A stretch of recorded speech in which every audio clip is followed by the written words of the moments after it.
57 opposed. The amendment fails. On to the act. Leader Newberry. Thank you, Mr. Speaker. On the act, ladies and gentlemen, I don't want to reiterate things that have already been said, and certainly not things that I said at the outset of this debate. I just want to conclude my thoughts on this with pointing out the actual numbers here and what we're really debating. We are going to, if this bill passes, change the fabric of this state. We're going to be the first state in the nation to enact these types of truck tolls, which is not a leading indicator I think we want to be in the forefront of. And we are going to set up a system whereby tolling is going to be an indefinite part of our future. What are we getting for that? Listening to the testimony in House Finance a week ago and listening to Director Altaviti and the projections, there's really two main funding components to this legislation. The first is the Garvey bonds. And just so everyone knows, I think you all do, but just in case anyone does not, the Garvey bonds are essentially a way of bonding out future federal highway funding. We are going to get, for this surge of construction, $300 million. This is the projection, $300 million up front at a debt service cost over the 15-year life of the bonds of $24 million per year. The tolls are projected by Rhode, projected. I don't know if their projections will come in or not. We'll see, I guess, given the way this debate's gone. The tolls are projected to take in $45 million. But there are operational costs to the tolls. Now, according to a director, the operational cost of the tolls will be about 5% of the revenue. Now, I will tell you, I've had staff look at this.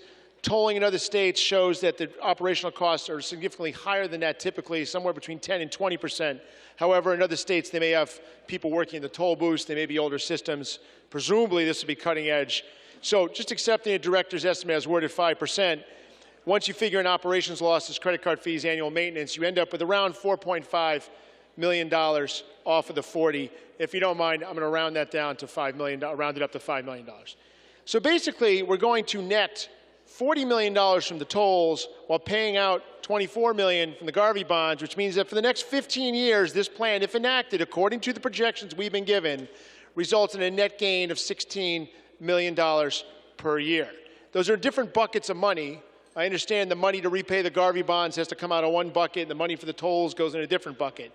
But the net gain to the state, based on the figures we were given, is $16 million per year. Yes, we get the $300 million up front, but it's $16 million per year. That's what we're talking about. After 15 years, presumably it goes up.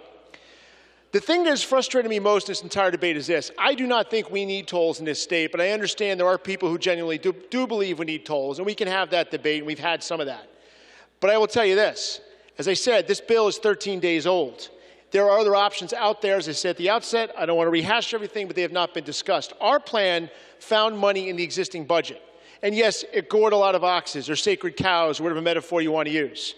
Some of the stuff in our plan, we were looking to cut $60 million per year. Some of the stuff in our plan, I wouldn't necessarily want to cut either, but sacrifice requires sacrifice from everybody. Everybody can look at the budget and say, you can't cut that because that's important. But you know what? If we really want to fix the state's roads, what is our priority? The state's roads should be a top priority. As I said at the outset of this debate, we do need to do something, but we do not need to do it this way. If we're only going to net $16 million in toll money by doing this, what are we doing? Are we telling me we can't find that in the budget? Now, granted, that includes the debt service and the Garvey bonds. And I said at the outset, why not do a hybrid? Why not do a Garvey bond initiative, bond them out, take the $300 million, find the debt service of $24 million per year in our budget? We looked and we cut $60 million per year. A lot of people didn't like what we cut. I bet you could find $24 million. Every year we do the state budget, we seem to have rounding errors by the time we get there and get the thing done to balance, and we can find that money. The problem is, ultimately, the reason this body is about to pass tolls is because people in this room, and maybe we're representing our constituents, I don't know, and I say it collectively, maybe we are. The people in this room would rather toll trucks than cut the state funding from the projects that people think are important. It's a matter of priorities. We do not want to find the money elsewhere. We are not initiating tolls to fix bridges. We are initiating tolls to avoid cutting a $9 billion budget in a state with 1 million people. And there is no better reason why this is a bad piece of legislation. Obviously, I'm going to vote no. I hope I have nothing else to say tonight. Somebody gets me upset. And thank you for your time.